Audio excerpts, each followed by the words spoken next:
Welcome back to the deep dive. Okay, we've got a bunch of sources here, and we're diving right into a name that's, well, it's creating a lot of buzz in Detroit hip-hop.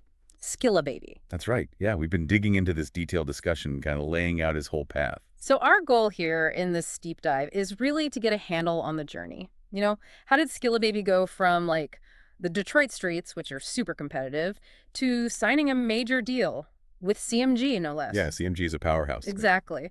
So we want to look at his sound, his grind, that work ethic everyone talks about, and figure out what the sources say really makes him, stand out. We'll definitely hit those viral moments, that relentless hustle they mention, and how he really nails that, like, authentic Detroit sound. Oh yeah, let's get into it. All right, so maybe let's rewind a bit. Before all the big deals, the national spotlight, who was Skilla Baby coming up in Detroit? Okay, so Skilla Baby, his real name is Trevon Gardner. He's a 24-year-old rapper from Detroit, obviously.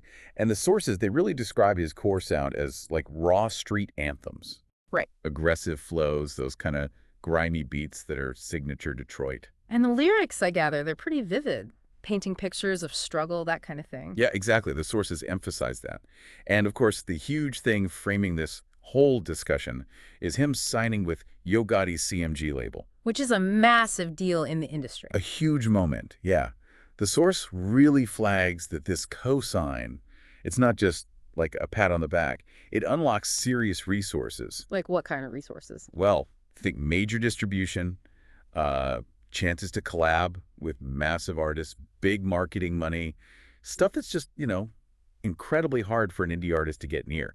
It really changes the whole game for someone. But what's interesting, and the sources seem really clear on this, is that it wasn't like he just appeared overnight. Oh, not at all, no. Yeah. The discussion really makes a point of, like, the years of grinding he put in before the mainstream really started paying attention. He was building it up. And those early days, that's when we started seeing those viral moments, right? Weren't the Detroit versus everybody freestyles mentioned? Yes, definitely.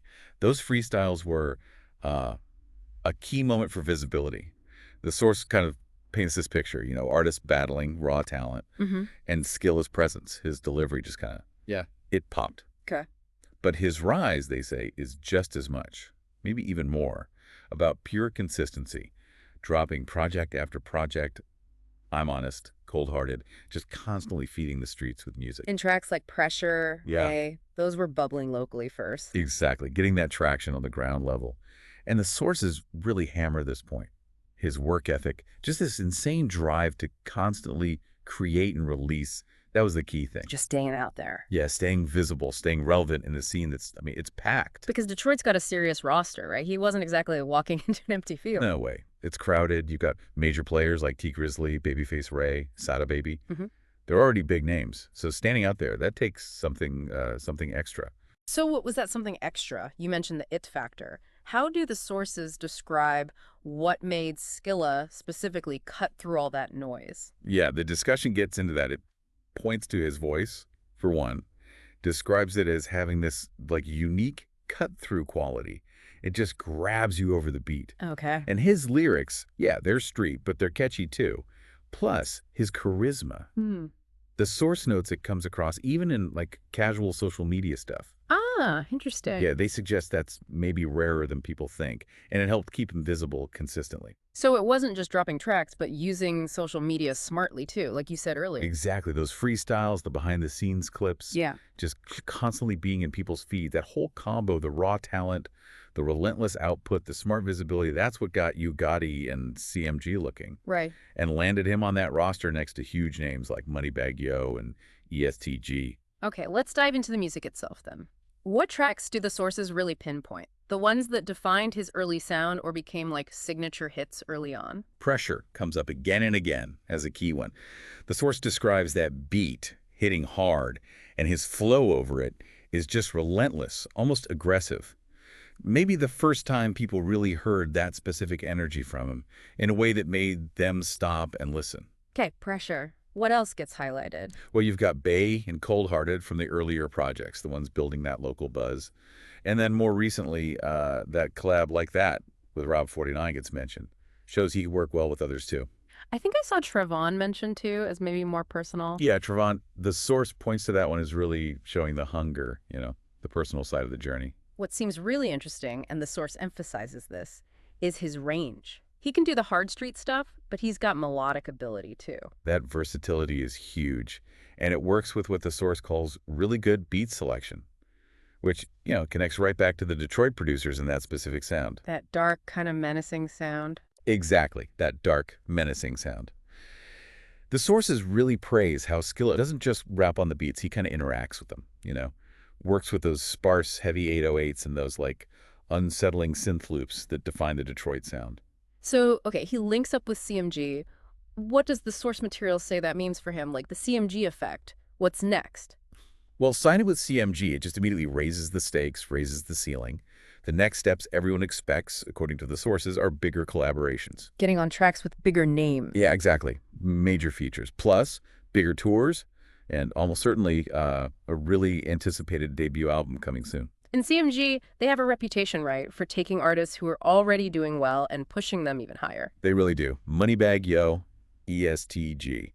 They're the examples everyone points to. CMG knows how to amplify an artist's reach, their commercial success, significantly. But even with that CMG machine behind him, the competition's still tough, both in Detroit and, nationally. So is the feeling definitive that he's really set for that national stage? Based on the discussion we looked at, yeah, the conclusion seems pretty strong. Leans heavily towards, yes, he's got the sound people are responding to, he's got the look, the charisma we talked about, and now, yeah, the backing of a really powerful team. Right. And the sources also kind of link this to potential unity within the Detroit scene itself. What do you mean? Like working with other Detroit artists? Precisely. Potential features with guys like Babyface Ray or maybe V's. Those are seen as potentially really significant. It shows solidarity, brings different fan groups together. That could seriously boost his national profile. Now, the sources do mention that it hasn't all been smooth sailing for him. There's talk of some controversies. Yeah, the discussion acknowledges that. Yeah. His path, it hasn't been without, bumps, references to navigating legal stuff, the kind of street dynamics that can come up. And how does the source kind of frame that in the context of his story? Well, the source sort of suggests that dealing with these kinds of challenges is, unfortunately, sometimes just part of the reality of the environment that the music comes from, especially in the Detroit scene. Okay. But despite that, his focus on the music, that's highlighted as being really important, right? Absolutely crucial. And this brings up a point about artistry that the source touches on. The best artists, they often manage to channel their struggles, their reality right into the music, make it authentic. And Skilla does that effectively. Yeah, he's highlighted as doing exactly that. It adds like a layer of authenticity and depth to his work, according to the source. So wrapping up this deep dive then, we've kind of traced Skilla Baby's path from that intense grind in Detroit through the viral stuff, the consistent releases, all the way to landing that huge CMG deal. And that central question we started with, is he really positioned to be Detroit's next breakout national star? Based on everything we've unpacked from the source material, the answer seems like a pretty definite yes.